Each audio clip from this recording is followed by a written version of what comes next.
And if they really hate it, or they've learned to hate it, they actively back away from you. So we're going, oh, good dog, I'm making this better, right? I'm making this behavior stronger, I'm paying you. And the dog's going, no, you're making me not want to do that again. So the secret is, every time you see your dog do a behavior you like, reinforce that behavior and ask yourself this question: did my reinforcement make the dog want to do it again? Because the behaviors that are going to hold up in real life are the ones that the dog says, yes, I'm happy to do it, I want to do it, I choose to do it because I have a really long history of reinforcement that says it pays to do that, it's worth my while. It's got to be something in it for the dog. Okay? Questions on that? Where do they like to be patted? Say that again? Where do they like to be patted? That's a great question. It's not, I don't think it's so much as a where on the body. It's a context question, meaning that if I take Ludwig and he's sitting next to me and I scratch him in the ears, scratch him over the head, he loves it. If I scratch him on his chest, he loves it. But if we're out in the middle of a field and I've got a Frisbee and I tell him to sit, and he sits, and I go to scratch him on the chest, he'll probably go, oh, come on. What does he really want? He wants to move, he wants to run, he wants the Frisbee. So I think it's contextual more than anything else. There are times when it's really, really nice to probably have, you know, a little petting on the back of your head, but not in a training context the way when the dog is really hoping for something more tangible. So, and look at that. Look at your own dog, because there are some dogs who just don't like being touched on the head in any circumstance. Okay. They want money? Yeah, we're going to talk about money today. All right, important point here. And before I say this, I'll ask a question. Are any of you an admitted type A personality? Okay. Anybody else? At least one of you is lying. Okay. If I had your, they're good. If I had your spouses here, your spouses would be pointing at least some of you. The reason I bring that up is that training is not about perfection. Okay. The Olympics are coming. And do you see the commercial they have on for the Olympics? Just person after person crashing, right? The luge guy flying up, the snowboarder going off the half pipe. No matter what it is that you do, right? These Olympic athletes train for years and they strive for perfection, and they still crash on their skis, they fall off the balance beam, and they crash on their ice skates. So what training is about is increasing the probability that when you ask for something, it's going to happen. Now, very simply put, if you ask for a behavior on Saturday, what determines whether or not you get it? In the dog's point of view, what determines whether or not they do that behavior on Saturday is what they got paid on Friday. Does that make sense? Okay? Again, sit in the chair, punch you in the face. If that's what happens on Friday, she's less likely to do it on Saturday. Friday, she got $1,000. She's much more likely to do it. So I want you to think in those terms. All right. So what's good reinforcement? Please take a look at that homework sheet that I gave you, and I want you to flip over to the second page. I was going to say, yeah, you guys should have a copy of that somewhere. Yeah, I don't. And I want you to look at that chart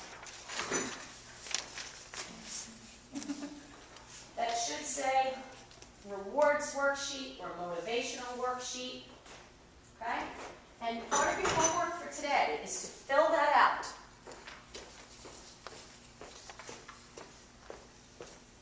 And be very, very specific and very picky about what is motivating to your dog. Okay? Don't say cheese. Do they like American cheese? Do they like Parmesan cheese? Do they like Swiss cheese? Don't say squeaky toy. Do they like the octopus? Do they like the alligator? Be very specific in the games they like to play. Okay? The dog likes to chase you. The dog likes to chase a ball. The dog likes to chase a Frisbee. Because in here in the classroom, we're going to be limited somewhat to mostly using food. You can use toys as well, but there's an awful lot of real-life rewards that you can use at home and should use at home so that eventually we're not married to having treats on or near us at all times, especially for any of you that have 2 dogs, especially for anyone who has children. Access is a huge issue. What does your dog want access to on a daily basis? Okay? So access to people, interaction. What about physically? In my house, doorways are a big deal. Front door means what? Go for a walk.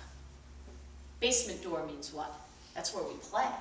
Back door, playing in the yard. Garage door means what? Car ride. Now, anybody have a dog that throws up in the car? Then that is not a reward.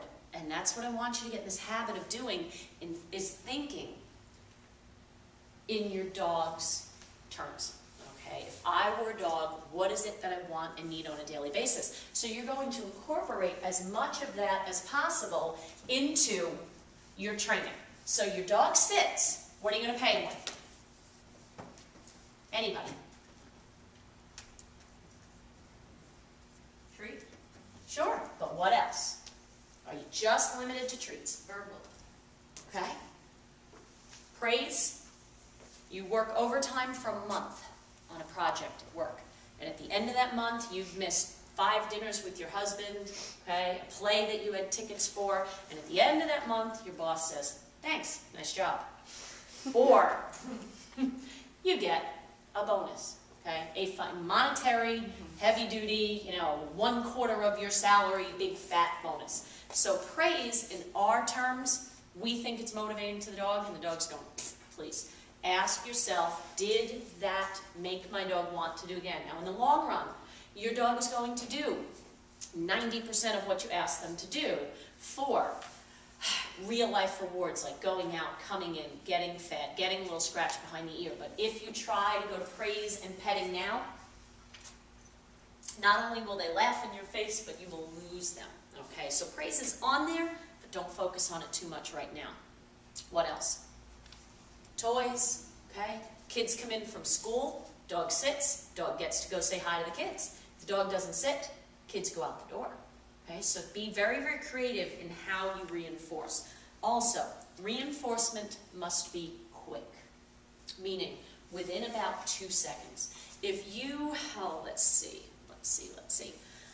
Laura, if you got flowers today delivered to your home with your name on them, what are they for? Do I have to reinforce us? Say hello, I love you. What are they? What specifically are they for? Make me happy? Yeah, she's not really sure. I don't know. But if you got, I'm gonna see if I can get this right. If you got flowers on, I know when your birthday is, but I'm not gonna nail it. When's your birthday? December 7th. I was gonna say 5th. Okay. If you got flowers on December 5th, they are for I would say my birthday. your birthday. You get flowers on December 6th. What are they for?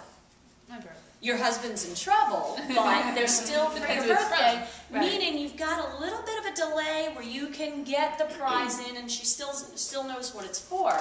If your dog sits and 5 seconds later you produce a bowl or a treat or you open the back door, dog says thanks very much, but it doesn't make the behavior stronger.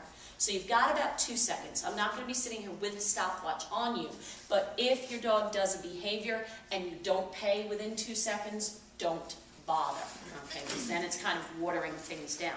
Also, again, the reinforcement must fit the task, okay, like I was saying before with Lori working overtime.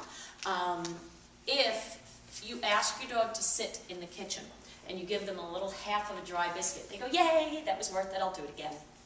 But if you're online at PetSmart and you've got a dog behind your dog trying to sniff your dog's behind, and you've got a dog in front of your dog barking in your dog's face, and you ask your dog to sit, and they sit, and you pull out that same half a dry biscuit, what do you think the response will be?